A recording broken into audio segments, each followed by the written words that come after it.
Criminals సంచలనం సృష్టించిన software ఉద్యోగి సురేందర్ కిడ్నాప్ కేసులో పోలీసులు దర్యాప్తు ముమ్మరం చేశారు. ఇప్పటివరకు 4 నిందితులను అరెస్ట్ చేశారు. కిడ్నాప్కు గల కారణాలపై విచారణ చేస్తున్నారు. సురేందర్ సోదరి క్రిమినల్ సురేష్తో కలిసి కిడ్నాప్ ప్లాన్ చేసినట్టుగా గుర్తించారు. సురేష్పై గతంలో పలు క్రిమినల్ కేసులున్నాయి. భారీగా డబ్బులు వసూలుకే కిడ్నాప్ స్కెచ్ చేసినట్టుగా విచారణలో తేలింది. విలాసాలకు వ్యసనాలకు బానిసలై కిడ్నాప్ పథకం రచించినట్టు గుర్తించారు.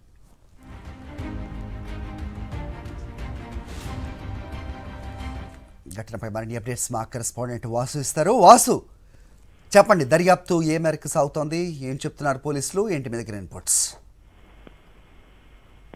హరి, హైదరాబాద్ లో సాఫ్ట్వేర్ ఉద్యోగి కిడ్నాప్ తీవ్ర కలకలం సృష్టించింది. ఈ నేపథ్యంలో రాయదుర్గం పోలీస్ స్టేషన్ లిమిట్స్ లో జరిగినటువంటి కిడ్నాప్ సంబంధించి కేసు నమోదు చేసుకున్నటువంటి పోలీసులు దర్యాప్తు ముమ్మరం చేశారు. ఈ నేపథ్యంలో కిడ్నాపర్లు ఎవరైతే కిడ్నాప్ గురైనటువంటి సాఫ్ట్వేర్ ఉద్యోగి సురేందర్ సంబంధించి కూడా కర్నూలు నల్లమల ఫారెస్ట్ వైపుగా పారిపోతున్న అంశానికి సంబంధించి కూడా గుర్తించారు. ఆ తర్వాత అక్కడ నుండి ఫారెస్ట్ అధికారులను అలర్ట్ చేసిన నేపథ్యంలో కూడా రెడ్ హ్యాండెడ్ గా వాళ్ళని వెంబడించి సినిమా పక్కలో కూడా కారును చేజ్ చేసి వాళ్ళని అదుపులో తీసుకోవడం జరిగింది. అక్కడి నుంచి కిడ్నాపర్లు పారిపోయిన ఒక్కరిని మాత్రమే అదుపులో తీసుకున్నారు. ఆ తర్వాత పోలీసులు ప్రత్యేక టీంను ఏర్పాటు చేసి కూడా మరో 3 కూడా అరెస్ట్ చేశారు. అయితే ఈ కిడ్నాప్ వెనకాల కారణాలు ఏంటని పరిశీలిస్తే ఒక సంచలనమైన విషయం వెలుగులోకి వచ్చింది. ఎవరైతే కిడ్నాప్ గురైన సురేందర్ సంబంధించినటువంటి వరుసకు సోదరి అయినటువంటి ఒక యువతి హైదరాబాద్ లో ఉంటుంది. ఇతనితో మాట్లాడాలని పిలిపించి కూడా ఒక పార్క్ సమీపంలో కూడా కిడ్నాపర్లకు అతన్ని అప్పచెప్పి ఆ తర్వాత ఆమె సైలెంట్ గా ఉండిపోయిన నేపథ్యం. అంటే ఈ పూర్తిగా పోలీసుల విచారణ వెళ్ళిలోకి వచ్చిన ఒక కిడ్నాప్ ఎందుకు చేయాల్సి వచ్చిన అంశాన్ని చూసినట్టే ఎవరైతే దీంట్లో సురేష్ అంటే ఒక కీలక నిందితున్నాడో అతడు పాత క్రిమినల్ హైదరాబాద్ లో పలు కేసులు ఉన్నాయి, పలు కిడ్నాప్ కేసులు కూడా ఉన్నాయి. ఇదే క్రమంలో కూడా పలు కేసుల్లో కిడ్నాప్ చేసి డబ్బులు వసూలు చేసిన నేపథ్యం ఉంది. అయితే అతన్ని ఆశ్రయించిన సోదరి తన సొంత అన్ననే కిడ్నాప్ చేయాల్సిన అవసరం ఉంది. దాదాపు 2 కోట్ల మేరకు కూడా డిమాండ్ చేశారు. కాల్ చేసి ఒకవేళ మీరు పోలీసులకు సమాచారం ఇస్తే ఖచ్చితంగా కూడా చంపేస్తామని కూడా తన భార్యను బెదిరించిన నేపథ్యం కావచ్చు. మరోపక్క సురేందర్ తోట తన భార్యకు ఫోన్ చేపించి నువ్వు పోలీసులను ఆశ్రయిస్తే నేనే సూసైడ్ చేసుకుంటానని కూడా ఫోన్ లో మాట్లాడిపించా. తన పైన కారులోనే దాడి చేసి కర్నూలు శ్రీశైలం రూట్ లో కూడా హైవే పైన వెళ్తున్న నేపథ్యంలో కూడా వాళ్ళ అరెస్ట్ చేశారు.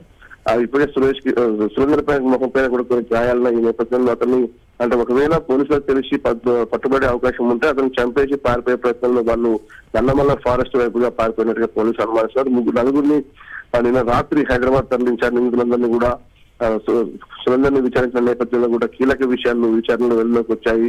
ఈ నేపథ్యంలో అతని సోదరి పాత్ర ఉందన్న నేపథ్యంలో నిన్న ఆమె అదుపులో తీసుకొని కూడా ప్రస్తుతం విచారిస్తున్నారు. 4 మరి కాసేపట్లో మాదాపూర్ డీసీపీ కార్యాలయంలో మీడియా ముందు హాజరుపరచబోతున్నారు. మొత్తం పూర్తి స్థాయిలో కూడా హత్య కోసమే కిడ్నాప్ చేశారా, డబ్బు కోసం కిడ్నాప్ చేశారా అంశానికి సంబంధించి మరి కాసేపట్లో క్లారిటీ వచ్చే అవకాశం కనిపిస్తా ఉంది.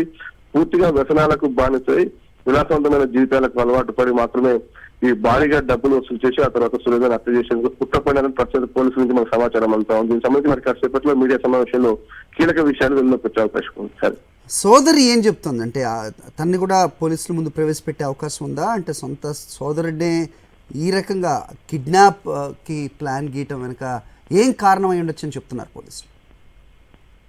ఎవరైతే సాఫ్ట్వేర్ ఉద్యోగి సురేందర్ సంబంధించి గతంలో సొంత సిస్టర్ కాకపోయినప్పటికీ వరుసకు సోదరు అవుతుంది. ఆమెకు పలు దఫాల్లో కూడా కొన్ని విలువైనటువంటి వస్తువులు గిఫ్ట్ గా సురేందర్ ఇచ్చారు. అది ఎందుకోసం ఇచ్చారన్న అంశానికి సంబంధించిన క్లారిటీ రావాల్సి ఉంది. నిద్ర మధ్య ఉన్నటువంటి బాండింగా లేకుంటే ఇంకేమైనా కారణాలు ఉన్నాయన్న అంశానికి సంబంధించి కూడా కొంత ట్విస్ట్ అయితే కొనసాగుతా ఉంది. ఈ నేపథ్యంలో తన దగ్గర భారీగా డబ్బులుండే అవకాశం ఉంది.